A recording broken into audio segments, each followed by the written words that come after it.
How are you, listeners, spending the holy and blessed Lent?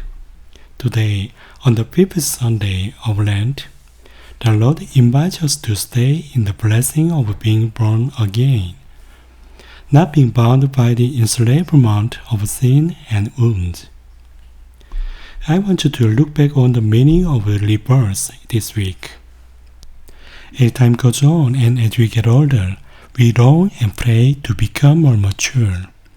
In my childhood, when I was unaware of the world, I was curious about everything in the world that was open to me, but because of my lack of knowledge, it seemed that they were far away. As I became a so-called adult, my knowledge increased, and the world seemed to be getting closer. However, the more I feel like an adult, the more I feel trapped within the limits of knowledge I have set for myself. And I often feel like I am farther away from my generous wisdom and deep understanding of the world. Immanuel Kant said that when we build our knowledge of the world, we do not know everything by experience. He said that, like the concepts of good and evil, we understand the world by fitting it into the categories of thoughts we naturally have prior to our experiences. That is why he said that because we see the world within the framework we have, we cannot really know the world itself. It must have been the same in the old days when Socrates said, "To know what I do not know is to really know." After all, it seems that we are accustomed to evaluating and adding judgment in the illusion of knowing something without actually knowing it. And we reflect on the fact that we have been caught up in a sense of superiority. And we reflect on the fact that we have been caught up in a sense of superiority that we have raised ourselves up to. The most important thing is to know ourselves, more precisely, to know who we are in front of God. Have we not claimed to be adults as we became proficient in intellectual arranging, for which we lost these important questions and answers? The Lord also leads us through the world to put ourselves before God and to become a person who acknowledges and defines who we are and moves forward. The moment we exalt ourselves as adults and have an upper hand, the flow will stop, and soon it will become stagnant water and rot. On the other hand, the little ones who look to God until the last day will always grow anew. See, I am doing something new. Now it springs forth. Do you not perceive it? There is no stopping on the spiritual path. There is only one way to go, either forward or backward.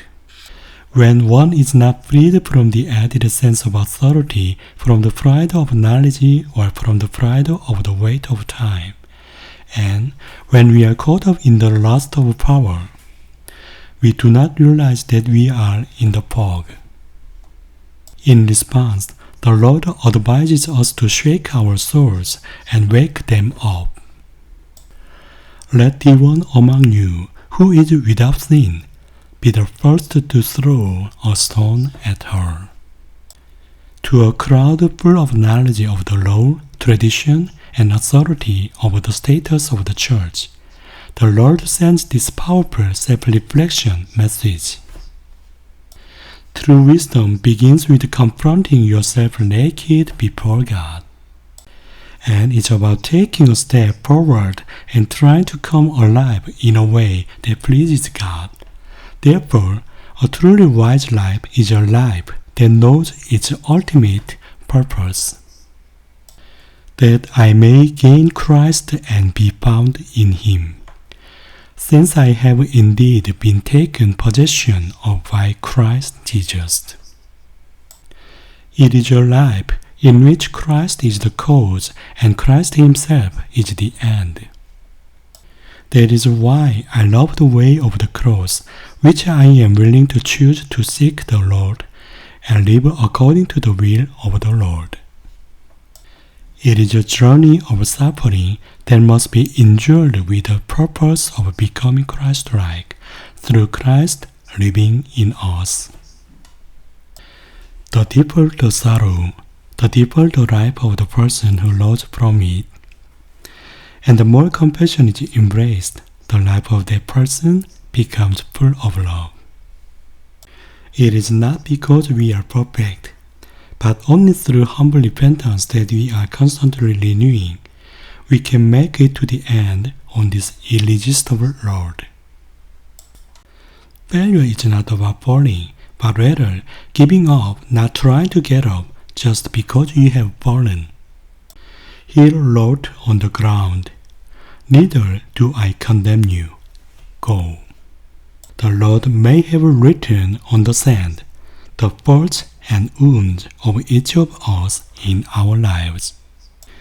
Just as all the written words on the sand are scattered when the wind blows, so will the faults and wounds.